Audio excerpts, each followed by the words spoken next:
Hi there, welcome to another episode of Hops and Handshakes. I am your host, Isaac Oswalt, and I am here with a very good buddy of mine, Mr. Dr. Kyle Blackport. Kyle, thanks for saying doctor in something, right? You spent 7 years doing something. Yes. Something, all right, so just go with it.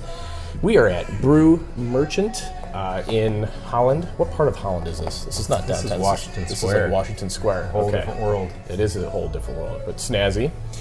And what beer did you choose for the hops part of this show? I got what you have. This is the Country Strong IPA from Mitten, right? Yes, it's definitely nice. Yeah, cheers to that. Cheers. I've never had it. It's good. It is good. Second sip was good as well. Perfect. Well, Kyle is a fellow business owner, and I think, I'll give you a little background. I think you started your journey going on your own relatively close to the same time I did. Yeah, about almost 5 years ago. Okay, all right. So I'm a little less than that, and I think you did yours smarter than I did. You took what it was a little bit. I don't know. Maybe you did. Maybe you have some other stories for us. But anyway, this is an exciting conversation. Kyle's a great man. He's a great family man. Good friend to a lot of people of our network, and then also it's always fun for me to sit down with people who have been through the journey of entrepreneurship, because not only does it teach you not everything, it teaches you a lot about business that you need to know in any kind of facet, but it teaches you a lot about life that you didn't really think you're going to find out. It teaches you a lot about yourself. Anyway, I'm excited to hear his story a little bit and some of the things he's learned. So with that, Dr. Blackport. Wait, you're 2 years away from being a doctor in owning your business. 7 years. That's true. All right. That's true. Perfect. All right. Well, tell us what's going on. Give us your story here. Quick story is I graduated in 2003 from Hope College, a couple miles from here. Okay, not too far. And I've been in the IT industry for going on 15 years now. Started my own company roughly 5 years ago. Okay. What is the name of that company? To my chagrin, 5 years ago, I said I'm not going to name it with something with my name in it. That's just simply not going to happen. Yeah, that's not going to happen. Jumped That's crazy. on Fiverr, got a bunch of help, and we ended up with Blackport Solutions. Okay. Yeah. So the name originated from somewhere else other than your last name, probably. Yeah. Okay. Yeah. All right. Yeah. Gotcha. So, that was an interesting journey to get to that, but it's Blackport Solutions. And been doing it for about 5 years. It's going great. We are actually in Holland. We got a team of four people now. We have a part-time CFO as well that's in a couple days a week. Okay. So it's fun. I laughed when you said I did it a little smarter than you or whatever you said. I feel like I nerd out on spreadsheets and I have a plan and I'm analytical about everything. And, if this happens, I'll do this, etc. This was the opposite. It was, I'm just going to do it. I'm going to wing it. And what came from that was fun because you don't have any choice. You got to go out there and start experiencing stuff. When the only button you can press is go, like you can't turn left or whatever. Like you don't have money to turn left. You got to just press go. You know. Yeah. I have a tendency to overthink things, and it was nice to not have that option. I think I made $8,000 in the first 6 months, and I never had more fun in my life. Oh yeah. Oh, it was awesome. And your idea of it is so different than what. Wait a second, I thought you were going to say yes when I quit my job. You aren't going to say yes now. Oh, okay, cool. Yeah. That would have been nice to know 4 months ago. Thank you. All right, now what am I going to do? I'm sure you had some of that stuff too. But yeah, it's not for the faint-hearted, but it's a fun process for sure. Yeah, I agree. So talk about that. Talk about making that jump. And you're married with a family. Yep. I doubt your wife was like, you are the smartest person in the world. This is a great decision. Let's do this. And she was just cheering you the whole way. Or maybe she was. I have a very supportive wife. She has a tendency to, I think there's a combination of, I've never articulated this or voiced this, but I felt this. I think there was a combination of, she saw that I believed in whatever it was, even though it wasn't anything, I just believed in I can do something and I can make this work. I think she saw that, and she saw the different side of me that brought out in. Yeah. She got behind that, but she also knew that the less spreadsheet side of Kyle? Yeah. Okay. It's not something super attractive about a guy that digs spreadsheets, apparently. Yeah. But I think there's also probably an element of she knew once I get my mind on something, I'm probably going to do it. And I have that, I don't know if you do Gallup strengths, but I have that activator maximizer element where the activator in me is, it's game on. Activator. Not tomorrow morning. He's a maximizer. Alex is behind us. Nice.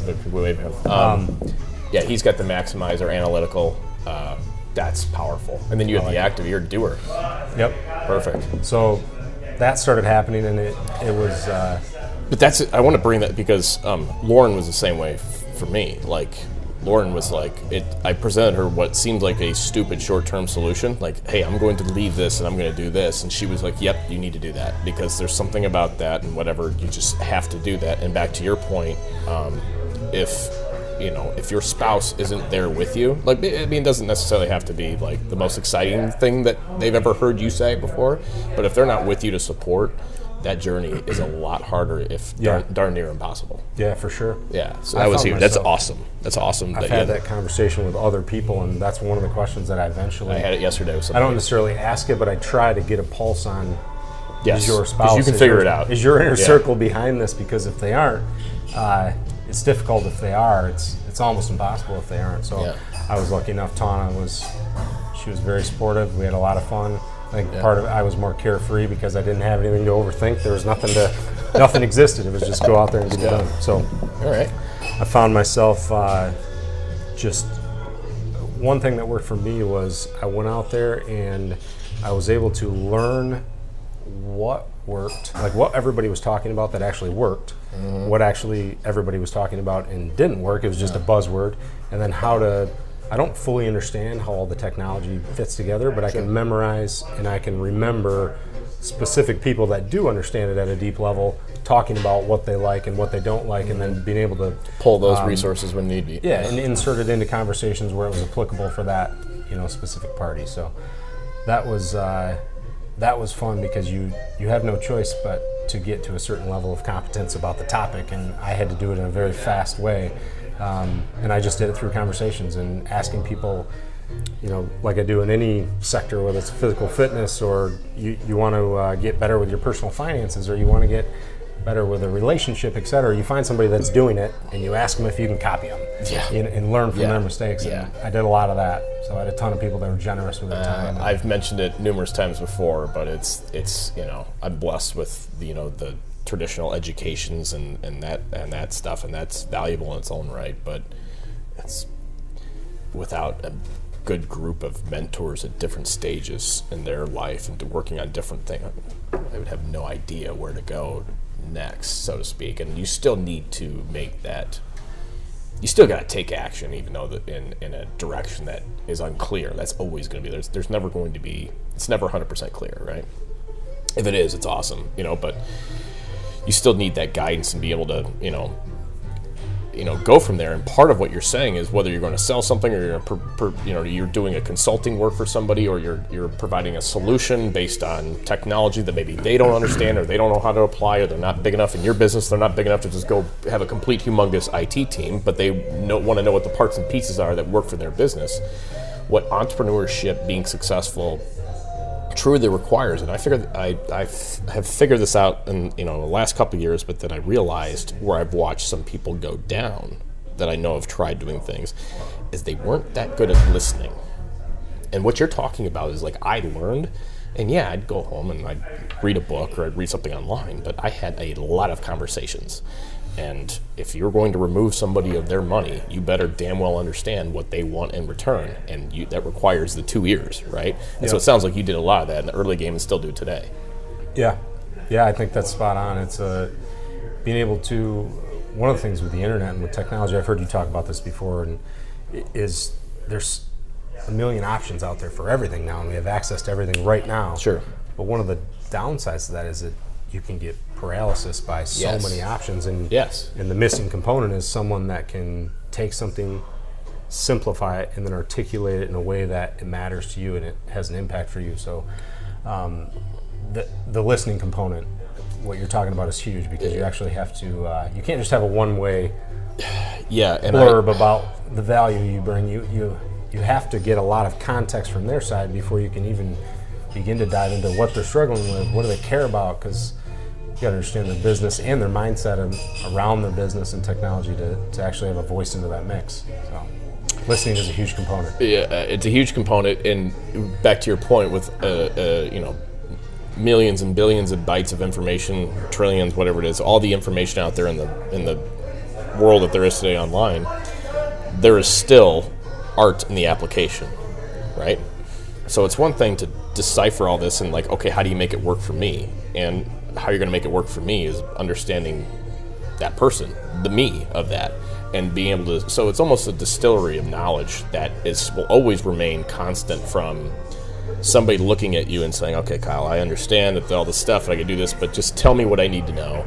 Tell me what it costs me, and make sure our stuff doesn't go down. You know what I mean? For me, like, I remember saying to somebody, and this person lit me up pretty good, I think, in a way, like I'll keep talking. I'll try and figure out if I know him. No, I don't think you know this one. But lit me up. He's like, wait, you're not getting a job.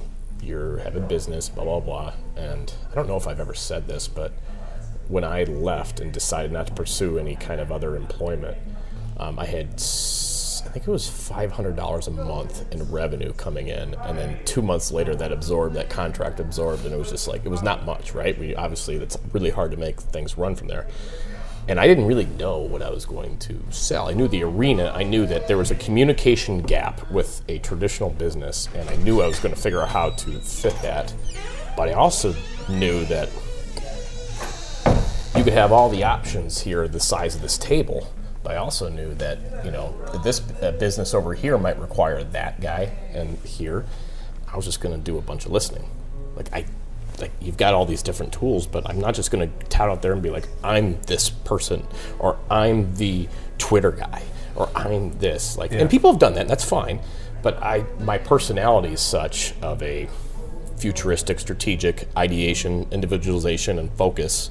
And then 6 is like empathy. Like, I feel bad for everybody that's like unhappy with what's going on. I'm like, oh God, I want to help you. My talents were going to be predicated based on a consulting type of role, and saying, all right, tell me what you're looking for, and let me see of all this stuff that's out there that a lot of people don't understand. Let me see what makes sense. And then now I got to come back and I got to articulate it to you, and making sure that you understand it, of running sales and marketing, and the president understands it. And then I got to make sure the CFO doesn't get pissed off either, because it's extra money out of here. How do they look at it? And tapped into my finance background there and all that stuff. Like, it's amazing. Like, we're talking about some of the most widely accepted social platforms out here, but still having to listen to everybody's narrative about whatever you're trying to sell them, and connect those two bridges is really where the business is. It's not, it's really the essence of that. And I think, knowing a little bit about what you guys do, I think that's kind of what you do day in, day out, is just, it could be therapy. It's basically therapy from day to day, right? Sometimes you get through a lot of listening and discovery, and you tell them, you know what? You actually don't have to do anything. Yeah. You're making good decisions. You just need to be empowered, or just you need someone to confirm that you're doing good things. Yes. Yeah. Yes. Confirmation. Yep. This is the right path. Yeah. And I found that's really difficult when you're starting out and you don't have any revenue. But that's exactly what you have to do. Yeah. And to me, I'm too insecure to try and sell somebody that I don't really believe in. Oh my gosh. Yes. But there's times where it's like, I got 4 kids. I could sell them a product that would actually make their life better, but they don't technically need it. There's times where that pops into your head. For me, it's just completely against everything I am to even go down that road, because I have to get pumped up about whatever it is that we're doing. It was surprising that telling someone you're actually in a good spot, there was a fulfillment there that was surprising to me. And then it ends up, in a good way, you're top of mind 6 months or 12 months or 24 months down the road when they say, hey, you're the only guy the only person that told me I didn't have to do anything. So now that I actually have a pain point, or actually we're adding a location or whatever, you're the most trusted. Trust. Yeah, absolutely. You're the most trusted, and that's really hard to do in the early game. It seems common sense, but it's common. But when you're in the moment, and you've got expenses, and I empathize with anybody in that situation. Again, empathy. I empathize with anybody in that situation, but you have to ask yourself. And this is straight like Gary V. Are you playing the short game or long game? Like, and we are. You and I live in the areas that we plan on being in for a long time, and I really, we're gonna make mistakes in our business and entrepreneurship, and that shit keeps me up at night. The fact that it's not the money and that kind of stuff. The fact that we might at some point do something that missed the expectations of somebody else, and I'm very cognizant of that. But that's just part of life, right? Yep. I can do that. I can still do that with the best intentions in the history of the world. Like, that's going to happen no matter how good we get or whatever. It's just going to happen. It's life. I can't you and I go walk out and go, dinner with a group of people on a Friday night. I can't like walk down the street in Grand Rapids, being a small town, and seeing somebody walk down the other street and turn away because I wasn't 100% authentic with what I delivered or gave them. Yeah. I like that moment, and it would be 8 years from now, and I'd see that person. Yeah. And then I would ruin my weekend, right? And those are the things, like, it's so hard to do when you're starting out, right? Because you get, did anybody give you a couple $1 million to start with? Yeah, like 5 people did. 5 people did? Yeah, okay. no. Just blank check, just fill whatever it out. Yeah, well, pay me IOU. Like, was it a Jim Carrey and Jeff Daniels IOUs? Cash. Yeah, good as cash. $225,000 might want to hang on that one. That was for the car. Yeah. The Lambo. Yep. No, so there's something cool about that chapter or whatever, that state when you're in that. I remember a friend of mine that we're doing this. We're interacting, other people that are like-minded, they're in similar stages of life. He happened to have been part of a very successful company, and everything was just rolling. I remember him telling me right when I first started, I was talking to him about this stuff that I was doing, and I was like, dude, I'm going out there and I'm just talking to people, and I'm trying to build something. And I remember him saying, there's a huge part of me that is pumped up for you because I remember that state, and I remember that being fun, and it's different now. He was talking about his side. He said, he's making a ton of money. He's happy. He's content. Everything was good. He's like, I miss that. I miss that stage. And I remember him telling me that, and I wasn't defensive. I was like, wow, that's. I believe that he meant that, and it. Purity way. I had the same conversation with a couple different people that are both in levels that we would enjoy being at, and it's like, wait a second. You're saying that you're jealous or envious of where I am today, right now. I'm scared shit. Like, I literally I have to go check my underwear because I might have just crapped myself, right? Like, I am scared of what I'm doing right now. Yeah. And you're like, ooh, I'd love to be back there again. Like, okay, elaborate on that a little bit. He goes, that's the time when you're doing, that's this, and you're there and this, and you got so much to look for. Oh, you're going to do great. It's going to take you a while, but it's going to be awesome. And he views that. I know 2 people I'm thinking of. Like, those are the glory days. Like, not like now, where everybody's focused on the later. Like, everybody's focused on the accolades of where that person would be after 30 years of work and successful business ownership and investing and that kind of stuff. And you ask those people, if you don't love the journey, then anyway, it's fascinating. It's fascinating because when you're sitting in that seat, you're like, okay, I trust this guy. I understand what I'm saying, but I don't know if I completely understand that at this point in time. Like, I must not be looking at it the same way he is. Right, but he doesn't know what it looks exactly. like. So in your business, I mean, you do a lot of consulting for businesses, and working with their IT, making sure that their needs are met, and that they're seeing not just what's happening today but tomorrow. Can you tell us, like, in the greater Grand Rapids area, which is probably most of your business would be, West Michigan, right? Yep. Yeah. Do you have 1, 2, 3, or do you have like 1 or 2 things that you see most businesses getting tripped up on that they could just look at differently? Like, when you walk in, for us, when we walk into a business, we typically know they're not going to be doing a couple things. They don't understand a couple things, and there's definitely improvement there, right? Where are those for you? In the IT field, a lot of times what you see is there's, if you're in accounting or finance and you don't understand complex tax code or, complex finances, you don't just be like, I don't understand it and it scares me, so I'll move it aside. You get a very competent, financial person in the mix that can break it down and articulate it in your language. Yes. In the IT field, it's a lot of times there's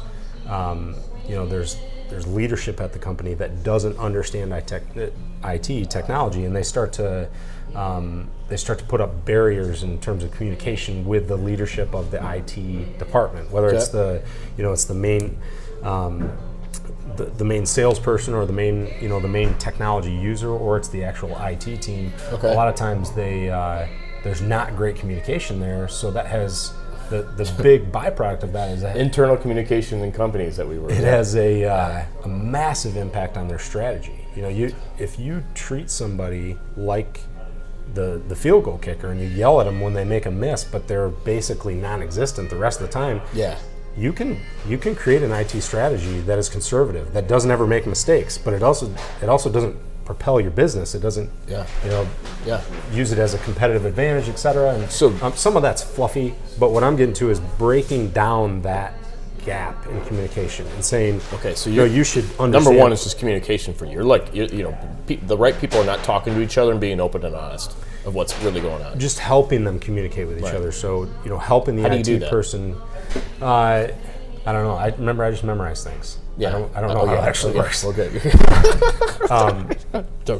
They would tell you, my team would tell you, I don't know how to do anything we sell anyway, so it's okay. But a lot of times you laughed a little too hard at that. Yeah, that was a full-blown belly laugh. He's back there with pom-poms cheering. Yes, he's doing the slow roller.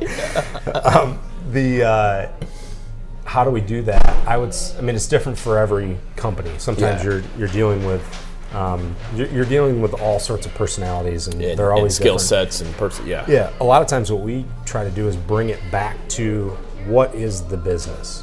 So are we trying to what's our end deliverable to the outside world, and what's our statement? We're trying to produce more widgets. We're trying to put more beer on trucks. We're trying to put we're trying to better our X, Y, and Z, whatever our product is or whatever our mission is.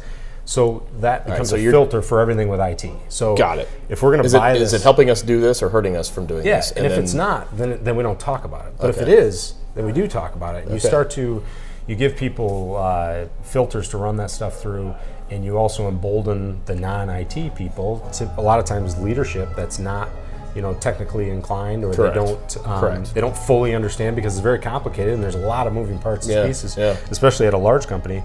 You get them to understand every decision as it pertains to IT.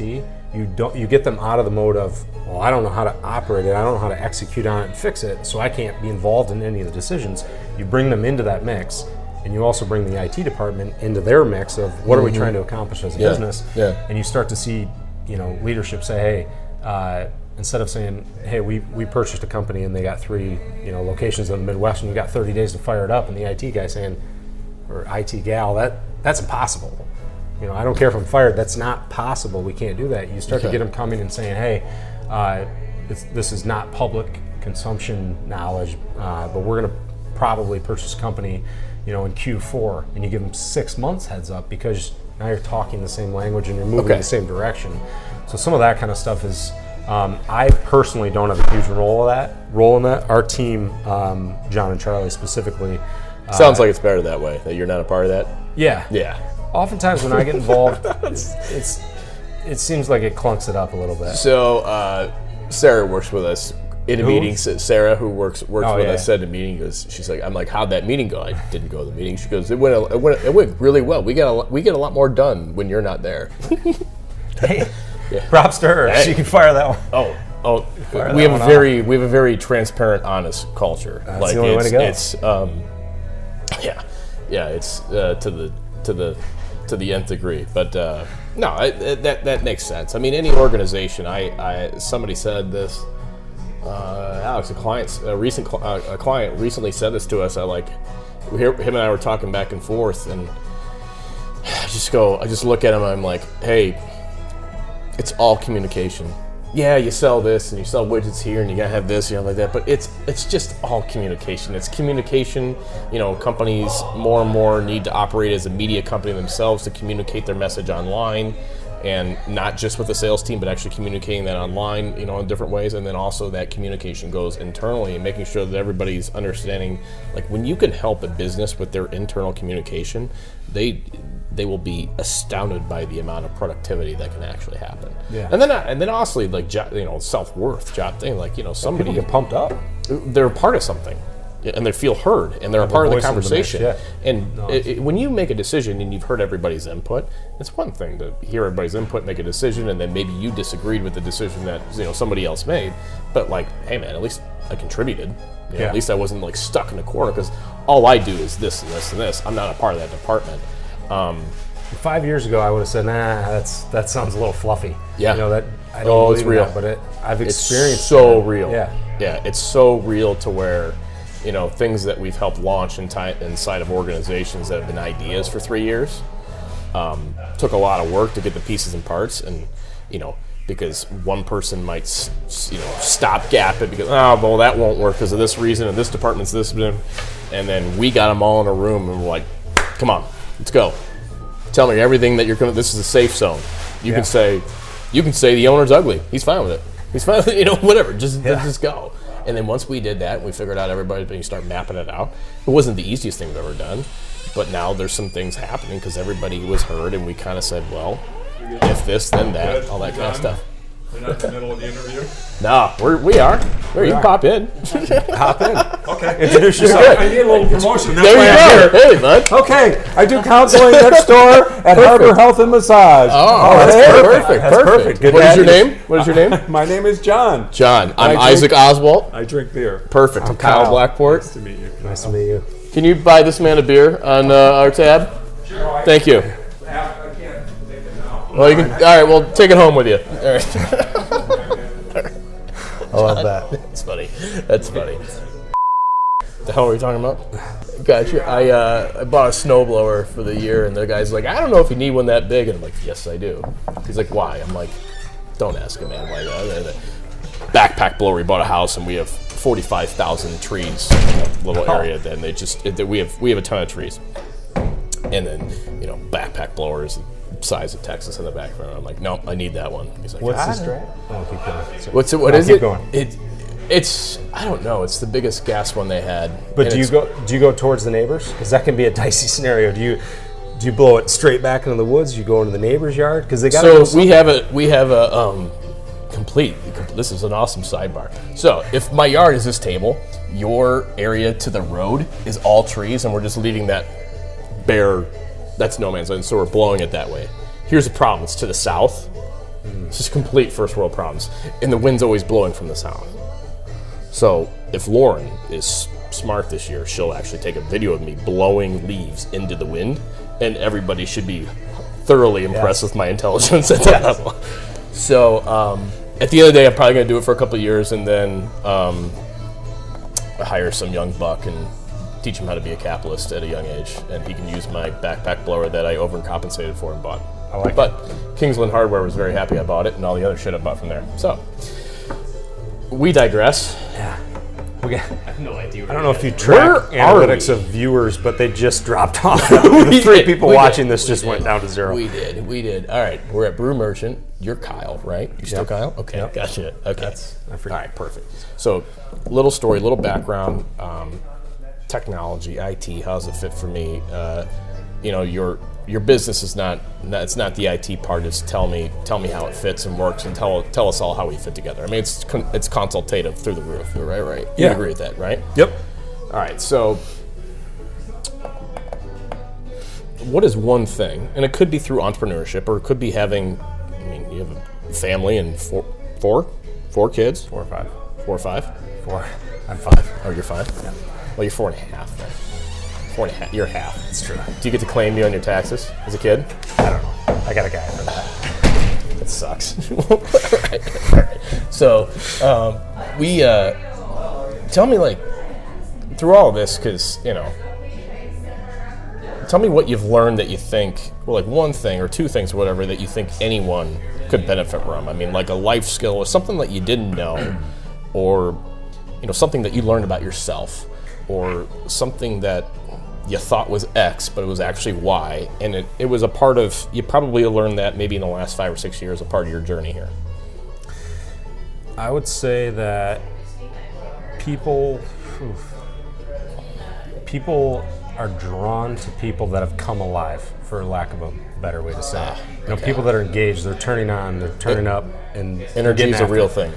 Yeah, and you can tell when people are a part of teams that bring out the best in each other. And there's a lot of people out there that are making decisions, big decisions, that they're not choosing the best option. They're not choosing the option that would stand up in the court of the law. They're choosing the option that is someone they trust, someone they like, and someone that is fully engaged. Now, obviously, you want a combination of both. You want to be the best, but you also want to be engaged. Yeah. But I've found that being around people that bring out an engaged side in you is something that is probably at the top of the list for me in terms of, you've talked about, what do you tell your kids, or what would you tell the 18-year-old version of yourself? It'd be that. It would be, I don't care if you're selling ketchup bottles to restaurants, or it doesn't matter what you're doing. Be around people that bring out the best in you, and that you do the same for them, because that's when gasoline gets poured on the fire. Yeah. The other kind of byproduct of that is people are very generous. So they're in terms of reaching out to other people and saying, hey, I'm starting something and I don't know what the heck I'm doing. Yeah.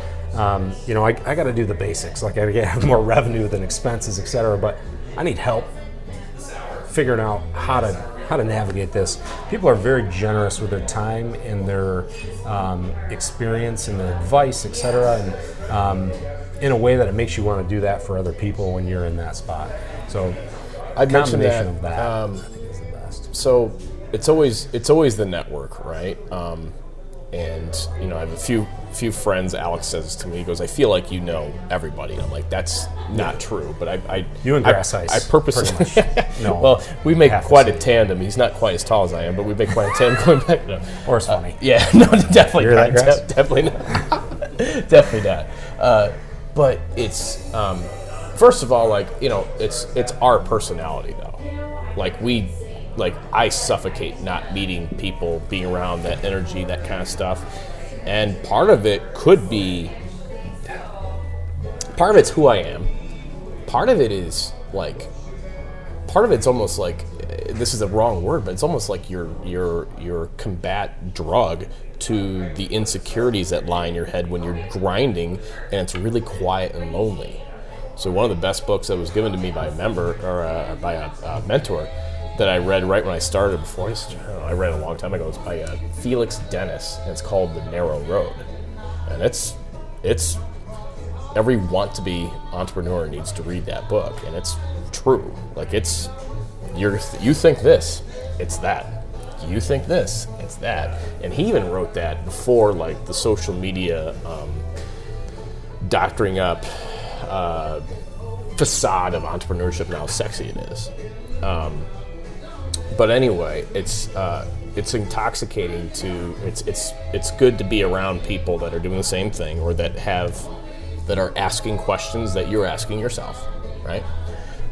We live in an amazing, I have to tell you, we live in an amazing community here. This is rare to be able to call up. You and I sitting here could not know a person that is a notable person. We could reach out to them 3 to 5 times in creative ways. That person will meet with us for half an hour. Yeah. That doesn't happen everywhere. Yeah. It doesn't happen in most places. So back to your generosity, people, that is just a really nice part of West Michigan that, I say it any time to any young buck I sit down with that wants to do something. I'm like, don't look at that relationship or that meeting for today's purposes. You're both are 23 years old and you're figuring life out. But if you don't want that job, then go still meet that person. Sit down, talk to that person. They might have another job 8 years from now or whatever. Your network is critically important. Yeah. But the second part is what I realized when I started for the first couple of years, and even now today, the mentors I talk to the most I'm the most connected with, they call me more than I call them. And I probably should call them more, but I'm like, hey man, they got a lot going on. I mean, there's a lot going on. But they're living vicariously through you and me.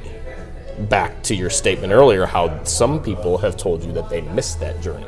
Yeah. But I'm literally getting calls like, how's it going? Do you see it? Did you see this? What's going on now? What are you looking at? I'm like, oh, I'm looking at this. He goes, oh yeah, all right, do this, that, whatever. And I'm like, don't you have something else better to do? And like whatever. You're in New York, whatever that is. But don't forget, if whoever you sit down and you want to figure out whether it's a job or you want to be a nurse and you want to go interview and go sit down with 5 nurses and buy them a cup of coffee and, hey, how'd you get here? Do you like your job? What don't you like about your job? And they will take time with you and sit down and tell me your story, and they'd help you along. That is the one thing I think a lot of people do. They go to school and they spend all this money in debt, but they do not network with people that are 10, 15 years ahead of them who could really help them out along. Yeah. The pipe. No, I agree. Yeah. So the 18-year-old self, what would you say? Shave the beard. Yeah. No, I would. Shave the beard.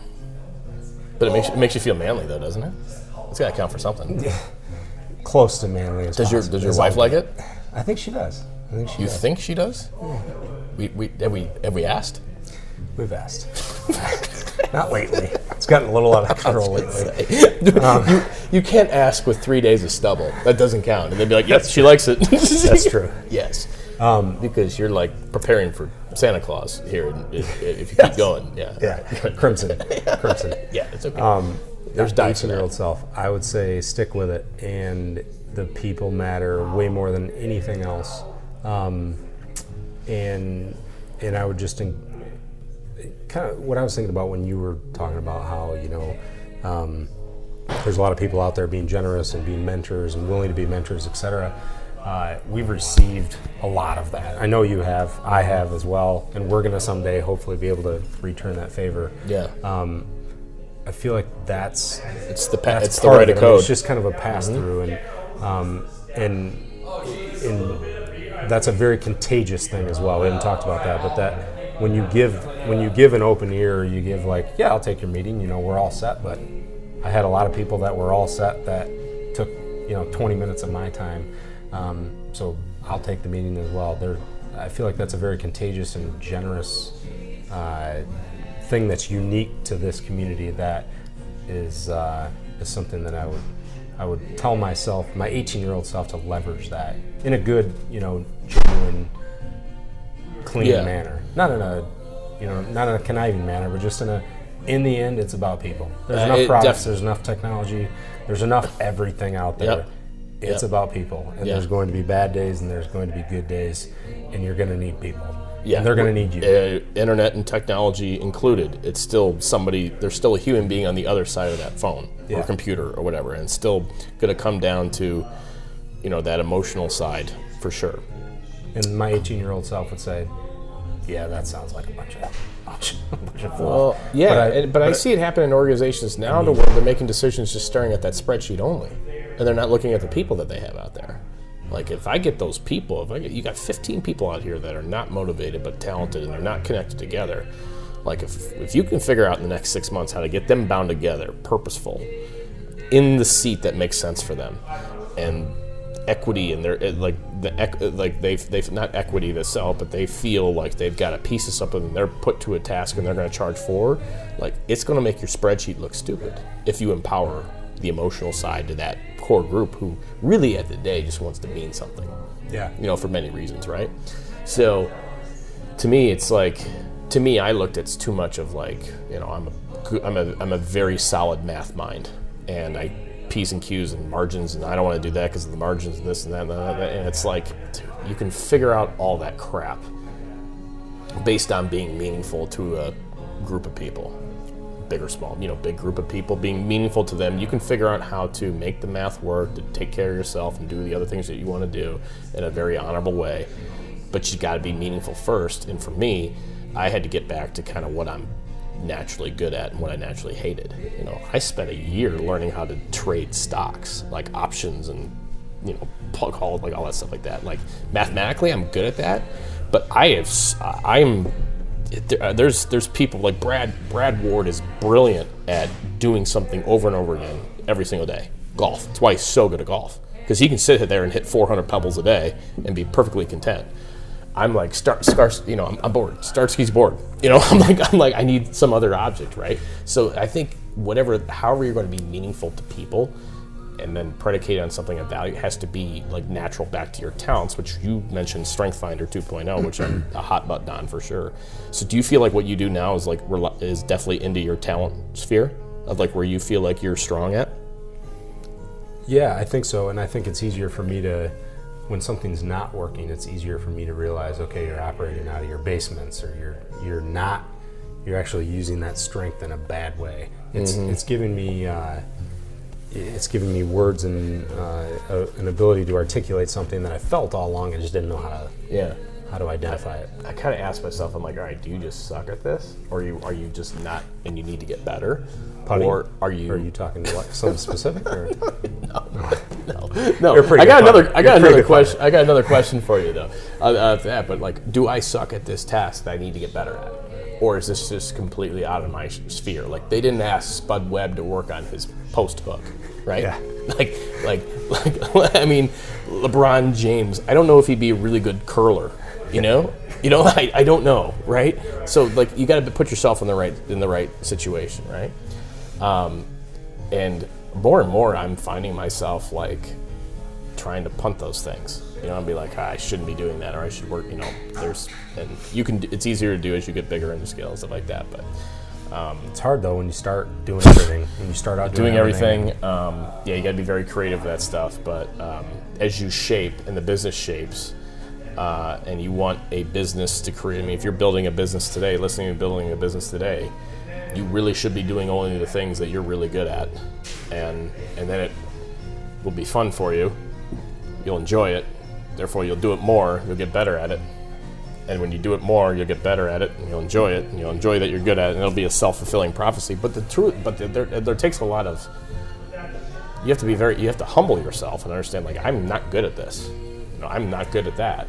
And I've found some business owners who are not willing to say that. And they're kind of not as, it's hard enough as it is. It's going to be harder if you're not willing to give that stuff up, or if you can't see past a $300 a month outsource option, and you're going to do that yourself. Like, I don't know, man. Yeah. If you're an entrepreneur, like, you might want to go just sell that $300 a month. Figure that part out. You know what I mean? So yeah, you can get in your own way for sure. So I've been there. Another question. Oh yeah, we all have, and we'll continue to. Right. Another question for you. Can you hit a fade? Oh, absolutely. Can you? Yep. I have seen some. I have to put one of those weight belts on and strap my hips in, and then just close it out. Because the balls is always going to turn to the left when I've played golf with 3 to 4 fairways. Yeah, oh yeah. But that sucker runs, man. It's looks got scramble run. It hits the ground, and it looks like it hit the launch pad in Super Mario or whatever. Yeah. Works very well at less expensive courses that don't have a whole lot of objects in the way. Exactly. Or you just got to aim right, turn it down. Yep. Okay. Yeah. Gotcha. No. So when we're not working, you like to play golf, right? Yep. Obviously spending a lot of time with the kids. What else? What else do we do? I don't know. I don't do a whole lot. Yeah? Spreadsheets. No. Is this where you go back to your spreadsheets? Yes. Yep. Okay. That unsexy thing that we talked about earlier that you do? I pickleball. Do you? I really like pickleball. Oh, yeah? Yeah, you don't want to step to this in pickleball. Oh, okay. I've never felt more manly than making that statement right there. You talk about that energy thing? We go to Russell's like you got. No, I'm good. I don't even know what the hell pickle is. That paddleball? Is that pickle? What's different? It's amazing. You'll love it. Oh yeah. Pickleball. Yeah. I don't know, man. I don't know if that's my speed, but we'll try it at some point in time. You know what? For another to make you feel even more amazing about yourself, right? I'll be the pinnacle. It'll be good. You should have seen it, guys. I beat this guy who's never played this game before. I floored him. He didn't have a chance. All right. Anything else that we need to mention to the crew? Like, we'll obviously put in, again, Blackport Solutions. This is Kyle Blackport. We'll put in some information on how you can get a hold of him. Obviously, he likes to consult and chat. Definitely playing the long game, which I applaud that. But anything else that you want to mention? No. Good to see you again, brother. Yeah, you too, man. You too. Was your beer good? It was good. Okay. One tastes like two. One tastes like two. And this is the first time in Hops and Handshakes history that the cameraman, Alex Vizwis, did not partake in a beverage because he has the sniffles. So, That's the worst. so let's all make sure Alex gets better. We'll get him some Theraflu or something. He's unlatching the camera and he's Yeah, gonna exactly. he's gonna hit the cutoff He man looks on this. kind of aggressive back there, doesn't he? Like his palms are sweating. He's going Rage like mode this. just kicked. All right. If this is the final episode, you'll know what happened. Otherwise, thank you for stopping in. We're at Brew Merchant here. It's Kyle Blackport, Isaac Oswalt, and we'll see you next time on Hops and Handshakes. Thanks. Cool, man. Is that good? Yeah, that was good.